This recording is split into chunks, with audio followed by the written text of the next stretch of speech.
Hi guys, how we all doing? So I've just been doing some prep work, getting the MX5 ready for the dyno. Obviously, as I said before, this is only going to be light load, fuel tuning, no ignition tuning, basically no tuning pretty much whatsoever. We're just getting the fuel in the right area. Actually, I might mess around with the timing. Yeah, maybe, we'll see. Preparing it for the dyno, I've removed the bonnet, the front bumper and the wings.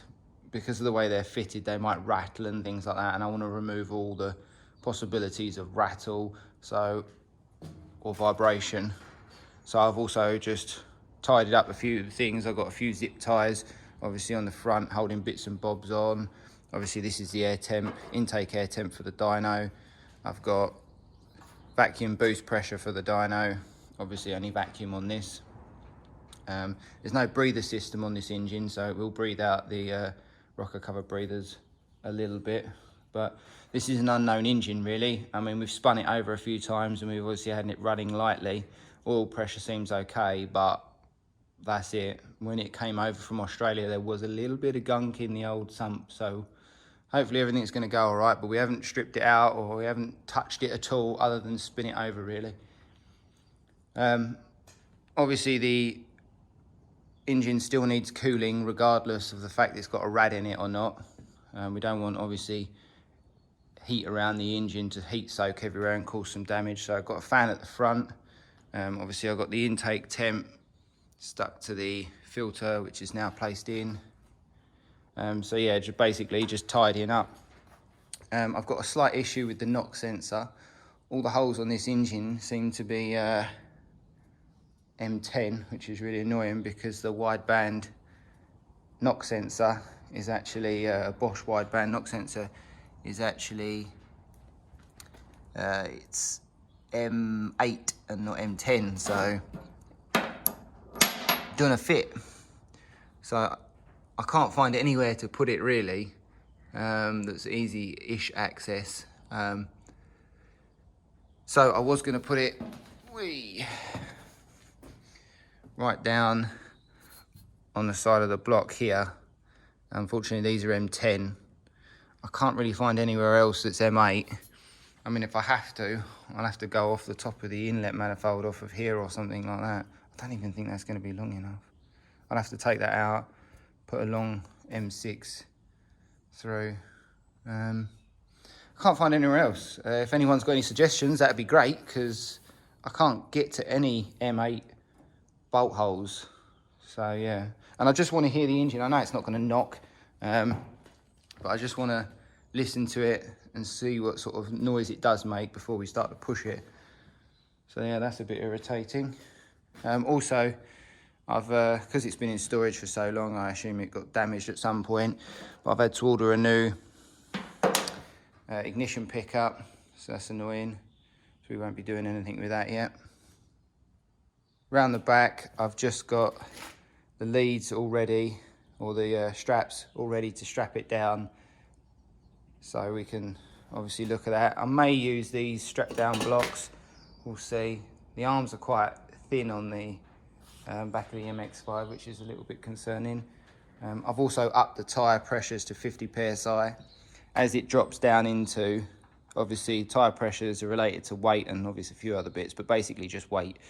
So as I drop it in, it's only sitting on, let's say, 250 kilos a corner.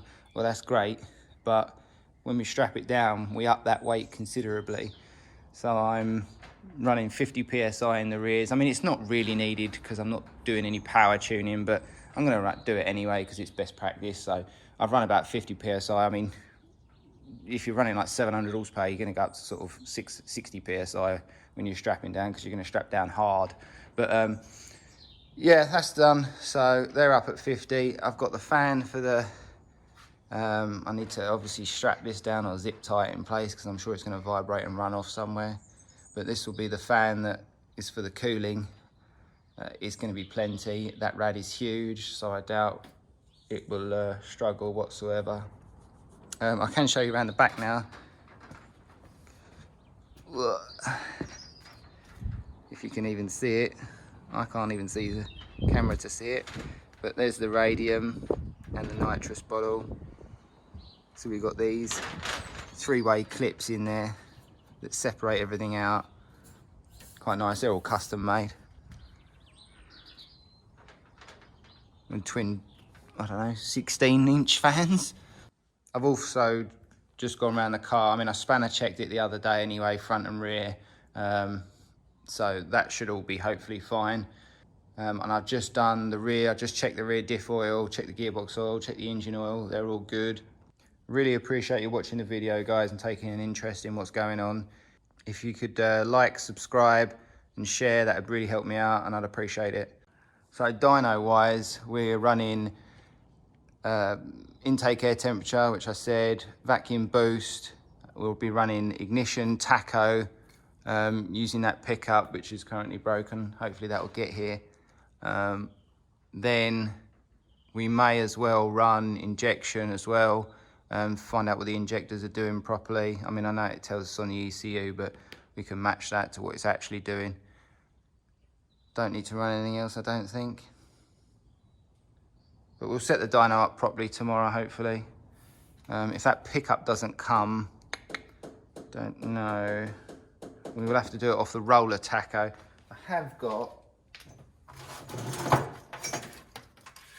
an ignition mat as well, which is that bad boy. But I don't know how I would do that, because it's going to pick up, no matter what I do, it's going to pick up off at least 2 coils.